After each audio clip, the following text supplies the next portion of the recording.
Hello students, in our last lecture I gave you this sum as a homework. FIFO method only I have expected from you people to solve it as a homework. I hope कि आप लोगों में से almost सबने solve किया ही होगा. But there are certain students who have not solved it or who have got difficulty in solving it. So let me discuss this sum. FIFO method मैं पहले discuss कर लेती हूँ. ये easy है. वेटेड एवरेज अब तक हमने डिस्कस नहीं किया तो इसमें थोड़ा इन डेप्थ में जाना पड़ेगा. ठीक है, so let's start. Following are the purchases and sales of the material in the month of March 2018. Prepare store ledger showing valuation of stock on the basis of FIFO and weighted average. Weighted average cost को perpetual भी बोलते हैं. Okay, method date 2018 का पूरा data है. Purchase in units, rate और sales in units. Okay,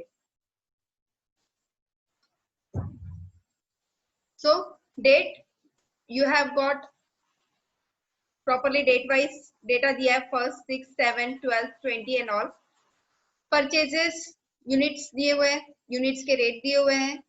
sales के unit में नंबर ऑफ यूनिट दिए हुए हैं, रेट नहीं दिया हुआ है. अगर दिया भी होता तो भी it was of no use. We all know it very well that in case of a stock valuation, the value of stock at which the stock is being sold is of no use. Getting my point?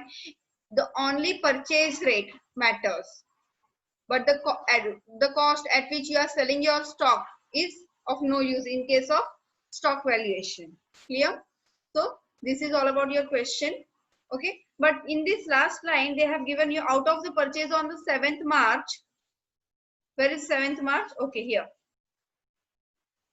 100 units were returned to the supplier on 9th of March. I have already explained you, but let me explain you again that what have happened actually कि 7th March को तुमने कुछ purchase किए, 600 units तुमने purchase किए और उसमें से 100 यूनिट तुमने रिटर्न कर दिए. तो कुछ नहीं, रिटर्न को तुम कैसा ट्रीटमेंट दोगे?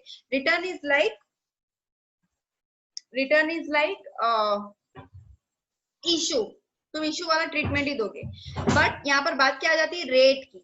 देखो, अगर ये इशू होता तो हम रेट लेते 3.80 क्योंकि फर्स्ट इन फर्स्ट आउट है ना, तो 100 यूनिट इसमें से जाता. बट ये इशू नहीं है, ये क्या है? रिटर्न कर रहे हैं. तो रिटर्न हमें पता है कि हम इसमें से रिटर्न कर रहे हैं, तो रेट 4 रुपए लगेंगे. Students don't get confused. मुझे पता है कि हम फर्स्ट इन फर्स्ट आउट में फर्स्ट यूनिट का पहले कंसिडर करते हैं, है ना. अगर वो 100 यूनिट इशू होता तो हम इसमें से 100 यूनिट लेते और रेट लिखते 3.80. बट क्लियरली तुम्हें बोला गया है कि 7th ऑफ मार्च को जो परचेज हुआ था वो रिटर्न हुआ है, तो 7th ऑफ मार्च का ही रेट भी लगेगा. याद रखना, यहाँ पर फीफो नहीं अप्लाई कर देना. ठीक है, चलो लेट्स स्टार्ट.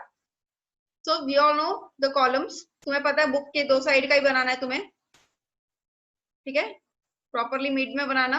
डेट, परचेज जिसे हम रिसिट भी बोलते हैं, सेल्स जिसे हम इशू भी बोलते हैं, और बैलेंस. इसमें 3 सब पॉइंट्स बनते हैं: units, rate and amount. Again units, rate and amount, और यहाँ पर भी यूनिट्स, रेट और अमाउंट तीनों कॉलम बनेगा. ओके, सो सबसे पहले तुमने हेडिंग में डेट के साथ साथ 2018 लिख दिया क्योंकि डेटा कंटिन्यूसली 2018 है.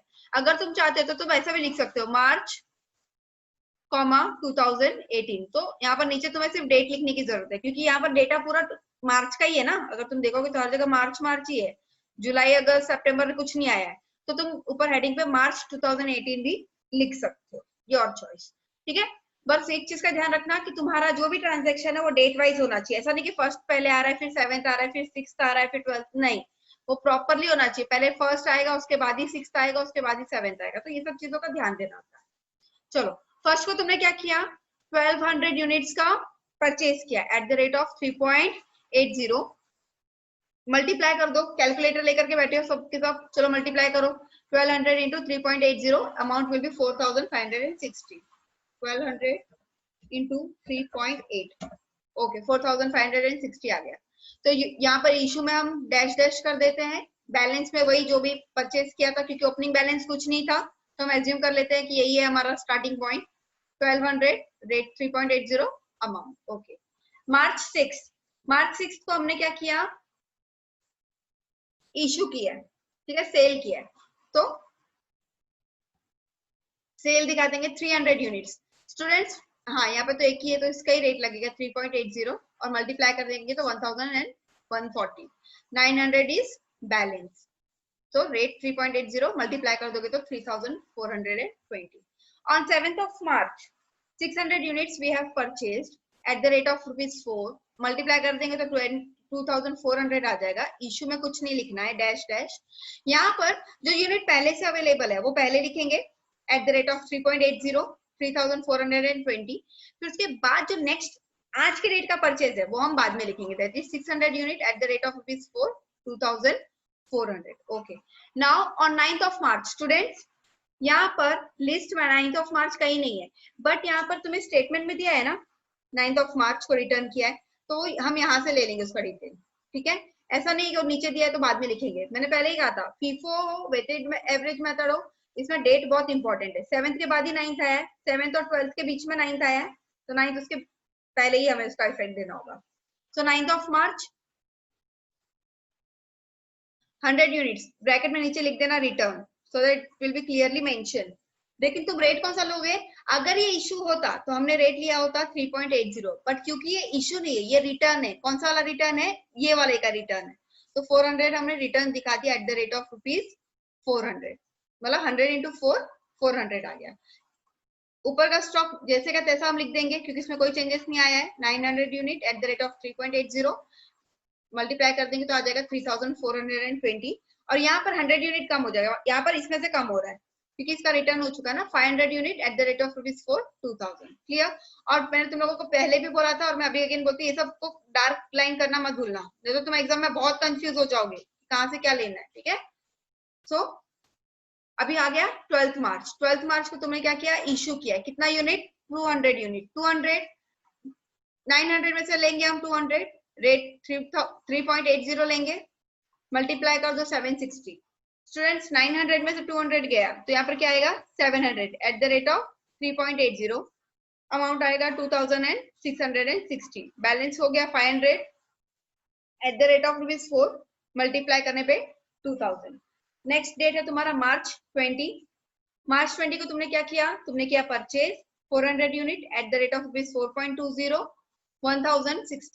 1680 आएगा मल्टीप्लाई करने पे। ठीक है, क्रॉस वेरीफाई करते रहना है तुम्हें मल्टीप्लाई कर करके। तो नेक्स्ट अब यहाँ पर हम तीनों का बैलेंस लिखेंगे।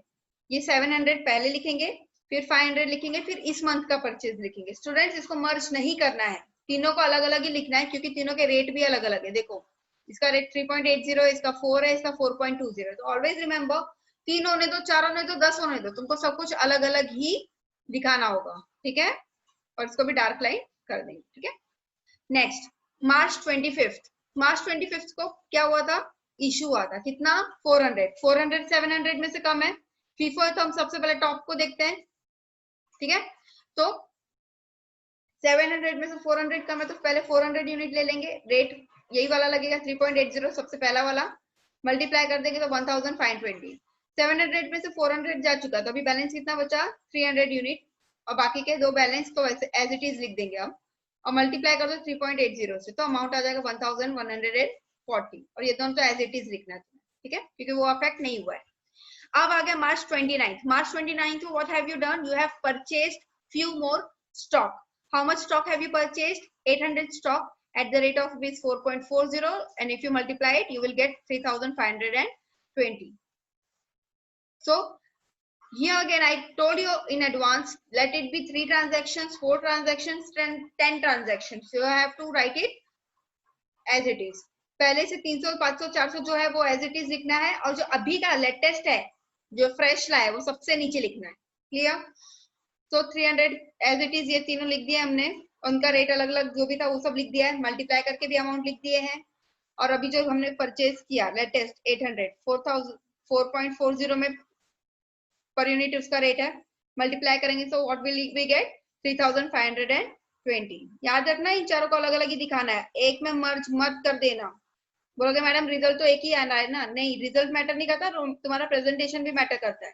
प्रेजेंटेशन वाइज ये चारों अलग अलग दिखने चाहिए। ठीक है, next March 31 being your last day of the month, तुमने इशू किया डेट पे। ओके, कितना इशू किया? 300, तो 300 पूरा इसमें से ही आ जाएगा, फर्स्ट इन फर्स्ट आउट है, तो रेट क्या लगेगा 3.80 मल्टीप्लाई कर दोगे तो 1140। अब तीनों नीचे के बचे हुए तुम्हारे बैलेंस हो गए। स्टूडेंट अगर अब तुमसे कोई पूछता है क्लोजिंग स्टॉक तो तुम क्या बताओगे? Closing stock is 1700 unit amounted to ₹7,200। Per unit की तुम बात नहीं कर सकते क्योंकि तीनों का अलग अलग है। वेटेड एवरेज होता तो हम बता सकते थे क्योंकि हम तीनों का एवरेज ही निकाल लेते हैं ना, लेकिन फीफो में हम एवरेज नहीं निकालते। फीफो में इसलिए हम पर यूनिट की बात नहीं करेंगे, हम क्या लिखेंगे क्लोजिंग स्टॉक। अगर तुमसे स्पेसिफाई पूछा है तो क्या लिखोगे? Closing stock is 1700 unit amounted to ₹7,200। I hope you all understood it. It was your FIFO method.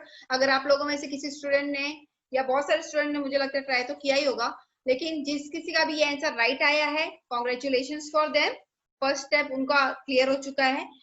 और जिन्होंने ट्राई किया और मिस्टेक मिला है तो देख लेना कहाँ पर मिस्टेक है हुआ है उनसे, और जिन्होंने ट्राई नहीं किया तो उनके लिए it's explanation. Okay, so let's move to our new method, that is weighted average method।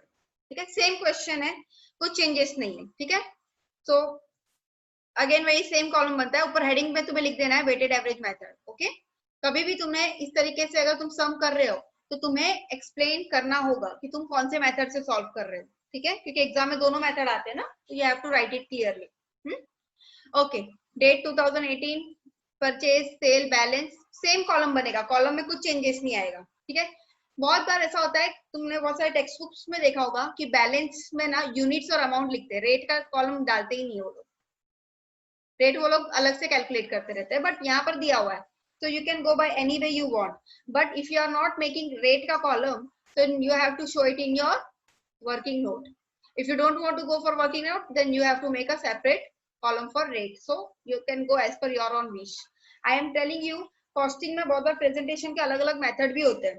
ठीक है, वो चलेगा, presentation can be you know उसमें थोड़ा क्या बोल सकती हूँ मैं, थोड़ा सा बदलाव हो जाता है, उससे कोई प्रॉब्लम नहीं है, बट आंसर एक्यूरेट होना चाहिए। ठीक है, जैसे यहाँ पर कोई बच्चा रेट का कॉलम बनाएगा, कोई नहीं भी बनाएगा, मार्क्स दोनों को मिलेगा, लेकिन अगर जिसने रेट का कॉलम नहीं बनाया उसे अलग से कैलकुलेशन करके दिखाना होगा कि ये रेट कहाँ से आया है। ओके, चलो लेट्स स्टार्ट। सेम क्वेश्चन है but here we are solving the same question by weighted average method. ठीक है, so on 1st of March what have you done? Purchase में कोई भी असर नहीं दिखेगा तुम्हें, परचेज एज इट इज होता है, लेकिन जिस वक्त सेल होता है ना हम उस वक्त एवरेज निकालते हैं। इसका वर्ड का मीनिंग समझो, वेटेड एवरेज इसको बोलते हैं। वेट मतलब क्या, कितना यूनिट है, एवरेज मतलब क्या, उसका हिसाब से एवरेज निकालना है। मैं तुम्हें एक्सप्लेन करती हूँ ये चीज इस सम में। चलो सबसे पहले हमने क्या किया, purchase 1200 unit at the rate of 3.80, amount आ गया 4560। सेल नहीं हुआ है ना तो सेल में डैश डैश कर दो और उसे एज इट इज यहाँ पर लिख देना, इतना तो आप लोगों को आता ही है। मार्च 6 को क्या हुआ है, सेल हुआ है। ओके स्टूडेंट्स, यहाँ पर सेल हुआ है बट यूनिट तो एक ही टाइप का है ना और रेट भी एक ही है, तो यहाँ पर तुम्हें कुछ वेटेड एवरेज का कुछ करना नहीं है, सेम आ जाएगा एंट्री 300 3.80, क्योंकि अगर दो अलग अलग टाइप के यूनिट होते, ठीक है, और दो अलग अलग टाइप के रेट होते तो हम एवरेज निकालते, पर यहाँ पर एक ही टाइप का यूनिट है, मतलब एक ही टाइप का यूनिट मतलब स्टॉक एक ही है, 1200 यूनिट है और जिसका रेट सेम है 3.80, तो तुम्हें यहाँ पे कुछ कैलकुलेट नहीं करना है। 300 unit at the rate of 3.80, amount आ जाएगा 1140, और यहाँ पर बैलेंस क्या आ जाएगा, 1200 में से 300 गया तो 900, रेट सेम आ जाएगा। ठीक है, इतना तो आप लोगों को समझ में आ गया होगा। ये दो step is similar to FIFO method, आगे चेंजेस आएंगे। ओके, मार्च 7 को तुमने क्या किया, तुमने 600 यूनिट परचेज किया एट द रेट ऑफ ₹4, उसका अमाउंट आ गया 2400, और सेल कुछ नहीं हुआ तो डैश डैश। स्टूडेंट्स यहाँ पर क्या किया गया है, 900 यूनिट तुम्हारे पास पहले से था और तुमने 600 यूनिट अभी परचेज किया, तो टोटल कितने यूनिट हो गए, 1500 हो गए। टोटल तुम्हारे पास नंबर ऑफ यूनिट कितने हो गए, 1500। अमाउंट को ऐड कर लेते हैं। स्टूडेंट यूनिट पर रेट पे मत जाओ, मैं अमाउंट की बात कर रही हूँ। कैलकुलेटर लो और अमाउंट को ऐड करो, 3420 प्लस 2400 ऐड करो, 3420 प्लस 2400, अमाउंट कितना आया, 5820। अब तुम्हें क्या करना है, इसी 5820 को डिवाइड करना है 1500 से, तो तुम्हें क्या मिलेगा 3.88। देखो ये पर्टिकुलर कौन सा डेट है, ये 7th of March, 7th of March को ही तुम्हें डिफरेंस दिखाई दे देगा दोनों मेथड में। देखो फीफो में कैसा था, फीफो में अलग अलग दिखा रहे थे हम, 900 अलग होगा, ये अलग होगा, और जो भी रिटर्न होगा उसमें से होगा। देखो हमने हमेशा अलग अलग दिखा है, ये 3.80 और ये 4 है, बट यहाँ पर हमने क्या किया, हमने अमाउंट को ऐड कर लिया, अमाउंट से यूनिट को ऐड कर लिया यूनिट से। उसके बाद तुम्हें भी पता है कि रेट हम कैसे निकालते हैं, अमाउंट डिवाइडेड बाय यूनिट, तो इसी को बोलते हैं वेटेड एवरेज। वेटेड मतलब ये वेट है कितना नंबर ऑफ यूनिट, एवरेज मतलब अमाउंट से एवरेज निकाल देते हैं हम rate. Clear? Okay. 9th of March, 9th of March को हमने क्या किया, रिटर्न किया था ना, जो परचेज किया था उससे रिटर्न किया। स्टूडेंट्स वहां पर हमने क्या किया था, वहां पर हमने 100 यूनिट जो रिटर्न किया था वो जिस टाइप की यूनिट, जैसे कि फॉर एग्जांपल यहीं पे देख लो, यहाँ पर इसमें से रिटर्न हुआ था ना, 600 में से रिटर्न हुआ था, तो रेट भी हमने 4 लिया था। ठीक है, यहाँ पर क्योंकि हम उसका एवरेज निकाल चुके हैं, अब हमारे लिए 3.80 एग्जिस्ट ही नहीं करता, 4 रुपीज भी एग्जिस्ट नहीं करता। अब हमें क्या समझ में आ रहा है, 3.88 रुपीज ही हमें समझ में आता है, तो हम यहाँ पर कितना रुपीज लेंगे, 3.88। भले ही तुमने परचेज करते तो उसे 4 रुपीज में परचेज किया था, बट अब तुम रिटर्न करोगे तो इसका रेट क्या हो जाएगा, 3.88, क्योंकि वो इसमें से जा रहा है ना, और इसका रेट कितना 3.88, तो रेट 3.88 आ जाएगा, और ये हो जाएगा 338। बैलेंस यूनिट हो जाएगा 1400 और ये होगा 3.88। क्लियर? डोंट गेट कंफ्यूज्ड, यहीं पर बच्चे मिस्टेक करते हैं। जस्ट इमेजिन तुम लोगों को एक छोटा सा क्या बोल सकती हूँ मैं, एडजस्टमेंट दे दिया, वहीं से पूरा तुम्हारा नॉलेज और तुम्हारा कंसेप्ट कितना क्लियर है वो समझ में आ जाता है। यहाँ पर कितना अलग आंसर है और यहाँ पर कितना अलग आंसर है, एंड में जब तुम क्लोजिंग स्टॉक का रेट देखोगे तो दोनों में बहुत अलग अलग आता है। तो इसके लिए जानबूझ करके कॉन्सेप्चुअली तुम्हें कंफ्यूज करने के लिए इस तरीके का दे देंगे कि रिटर्न एक दे देंगे कि इस परचेज के बाद ये यूनिट रिटर्न हुआ है, तो तुम अब कंफ्यूज होते रहो कि कहाँ से रिटर्न हुआ, फीफो में क्या करना है, वेटेड एवरेज में क्या करना है। तो ये सारी चीजें क्लियर रखो, कंसेप्ट क्लियर रखो हमेशा। तुमने 10 सम सॉल्व किए, तुमने 5 सम सॉल्व किए, मैटर नहीं करता, लेकिन तुम्हारा कंसेप्ट कितना क्लियर है वो मैटर करता है। ठीक है, बाद में नंबर ऑफ सम्स भी मैटर करेंगे, बट फिलहाल क्या मैटर करता है, कंसेप्ट। कंसेप्ट क्या कहता है कि यहाँ पर रिटर्न हो गया, किसमें से रिटर्न हुआ, ये 1500 में से हुआ, ये 1500 का रेट हम अभी से क्या पकड़ के चल रहे, 3.88, तो यहाँ पर भी 3.88 आएगा। ठीक है, बैलेंस का भी 3.88 और अमाउंट। ओके, मार्च 12 को क्या हो गया है, सेल हुआ है, तो सेल कितना हुआ है, 200 यूनिट सेल हुआ है, रेट वही आएगा 3.88, 776। 1400 में से 200 गया, तो अभी कितना बचा, 1200, और रेट क्या आएगा 3.88, अमाउंट आ जाएगा 4656। ओके, मार्च 20 को तुमने क्या किया, परचेज किया 400 यूनिट, रेट आया 4.20, अमाउंट आ जाएगा 4680। ये सब कॉमन रहेगा, इसमें कुछ चेंजेस नहीं होगा परचेज में।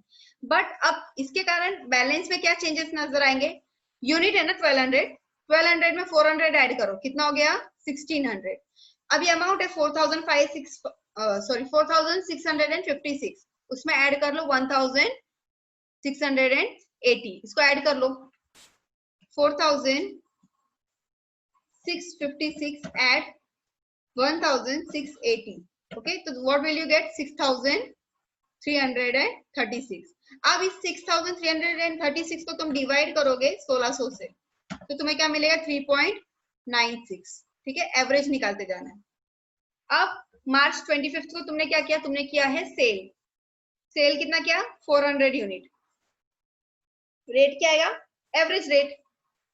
ठीक है, तो रेट आ गया 3.96, अमाउंट मल्टीप्लाई करोगे तो तुम्हें मिलेगा 1584। तो 1600 में से 400 गया, तो अभी कितना बचा 1200। 1200 के लिए भी सेम रेट लगेगा। मैंने कहा ना, वेटेड एवरेज में तुमने एक बार जो रेट कैलकुलेट कर लिया वही रेट तुम्हें आगे लेके चलना है, अनलेस आगे और परचेज हुआ तो। जब तक सेल होगा वही रेट चलता रहेगा, अगर परचेज हुआ तो एड ऑन होता है। ठीक है, मल्टीप्लाई करोगे तो what will you get, 4752। Okay, March 29 तुमने क्या किया, परचेज किया, परचेज किया ना, रेट में चेंजेस आएंगे। परचेज किया 800 यूनिट, रेट था 4.40, अमाउंट आ गया 3520। सेल में डैश कर दो, 1200 में 800 ऐड करेंगे तो कितना आएगा 2000। ठीक है, और 4752 में 3520 ऐड करेंगे तो हमें क्या मिलेगा 8272। स्टूडेंट्स 8272 को अगर तुम 2000 से डिवाइड करोगे तो what will you get rate as a 4.14। Average rate निकालना है ना, तो अब से हमारा एवरेज रेट बढ़ करके कितना हो चुका है 4.14। तो मार्च 31 को हमने क्या किया, मार्च 31 को हमने किया है सेल, कितने यूनिट का 300 का, 300 यूनिट सेल हुआ, रेट क्या आ गया 4.14, रेट वही लेंगे ना जो प्रीवियस था, और मल्टीप्लाई करने पे अमाउंट कितना मिलता है 1241।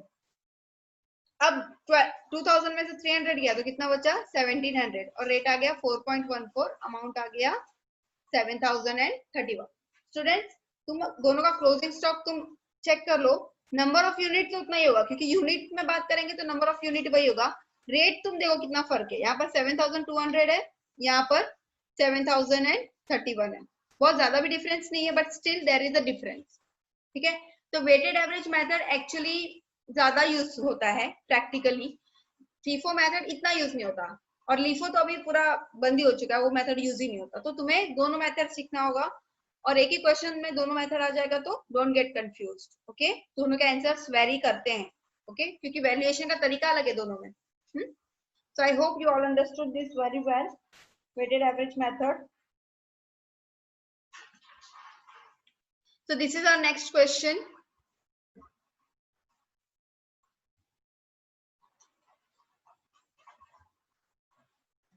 I will explain you this question and I want you people to try it by yourself.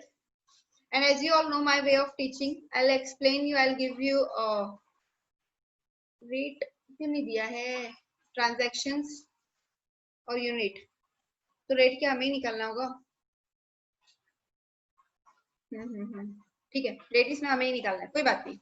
सो ये question I will explain you, तो ये तुम एक ट्राई कर लो खुद से। From the following information, find out the value of stock by preparing stock ledger as per FIFO and weighted average. Date अप्रैल 2018 का है, ट्रांजैक्शंस है, नंबर ऑफ यूनिट्स और रेट पर यूनिट। रेट तुम्हें कैलकुलेट करना होगा। ओपनिंग बैलेंस था हमारा 1000 units, sorry opening balance था ₹1000, यूनिट था 50, रेट क्या होगा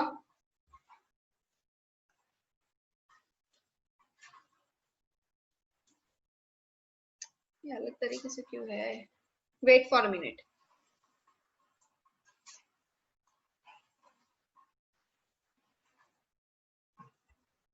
तो ट्रांजैक्शन में ये रेट नहीं है, ये यूनिट्स है। एक्चुअली इस तरीके से क्वेश्चन एग्जाम में नहीं आते हैं, एग्जाम में तुम्हें क्लियरली मेंशन होगा कि ये नंबर ऑफ यूनिट है कि रेट है, सो डोंट गेट कंफ्यूज।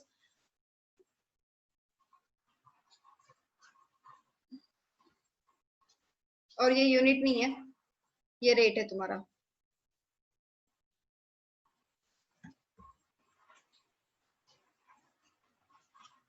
ये तुम्हारा नंबर ऑफ यूनिट्स है और ये जो ट्रांजैक्शंस लिखा है वो यहाँ पर आ जाएगा। एक्चुअली कॉलम थोड़ा गलत, कॉलम का सब एक एक क्या बोल सकती हूँ मैं, साइड आगे पता नहीं कैसे चला गया है, कोई बात नहीं।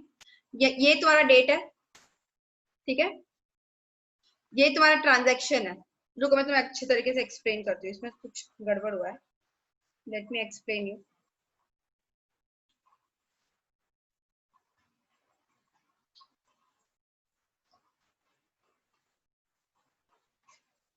ओके,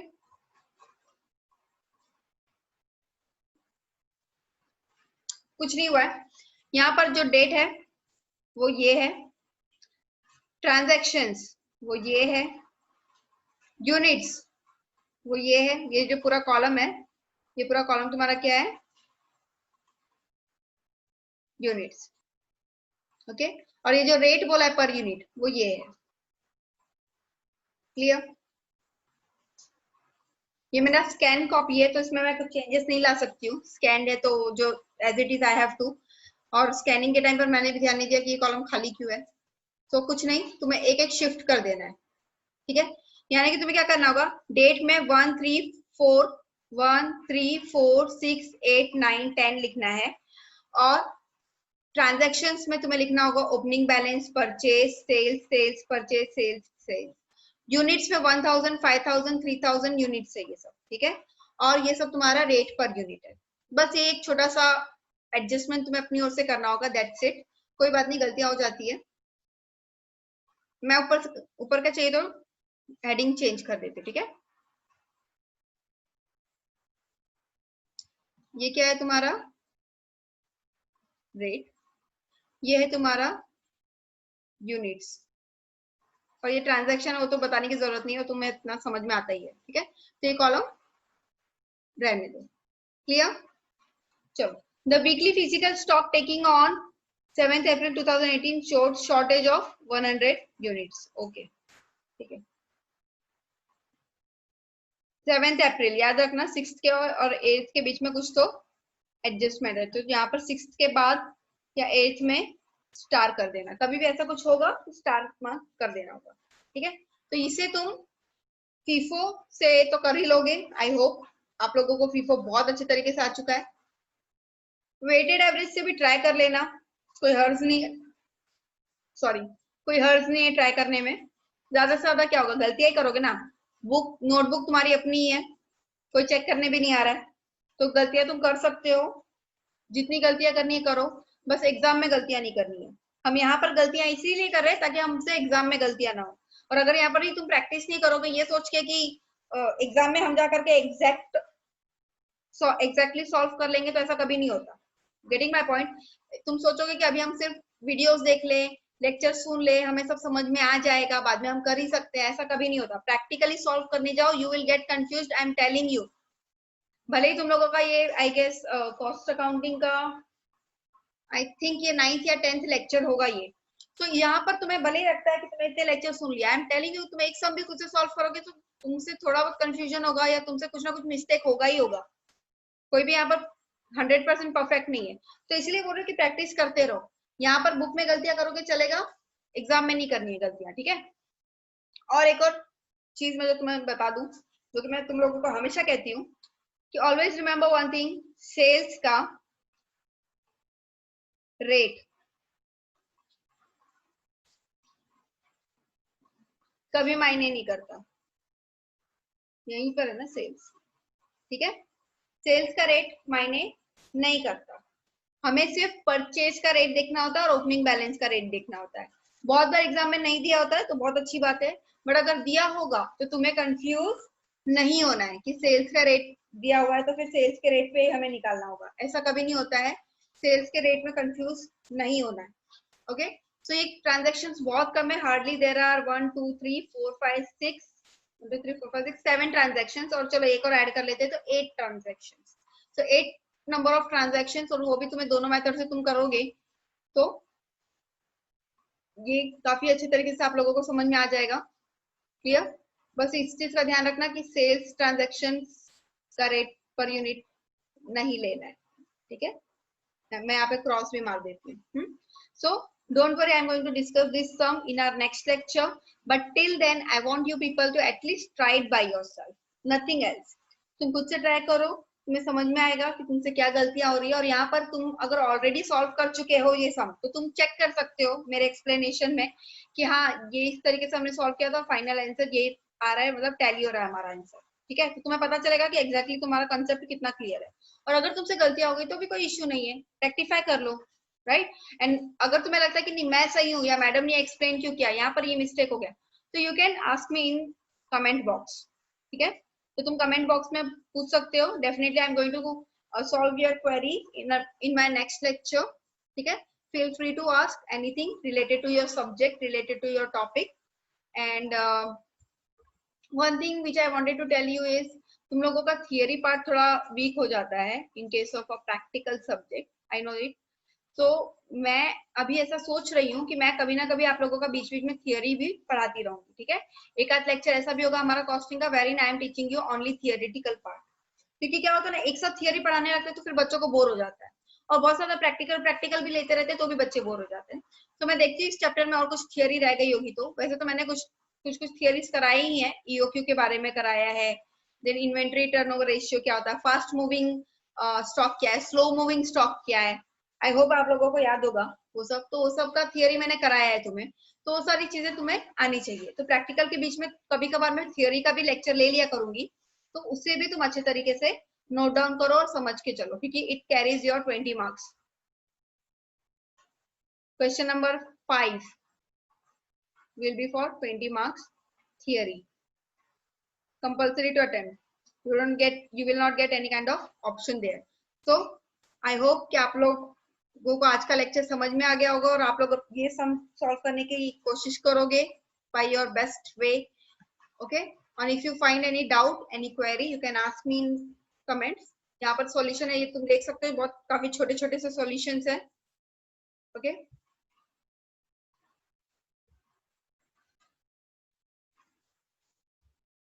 और 2-3 मैं सम्स लूंगी आप लोगों के नेक्स्ट लेक्चर में। So till then take care of yourself, solve it and practice करते रहो इसी तरीके से। जिस स्पीड में मैं पढ़ा रही हूँ, अगर तुम इस स्पीड से भी पढ़ते रहोगे तो भी तुम्हारा एग्जाम तक बहुत अच्छे तरीके से कॉन्सेप्ट क्लियर हो जाएगा। ठीक है, तो thank you so much, God bless you all.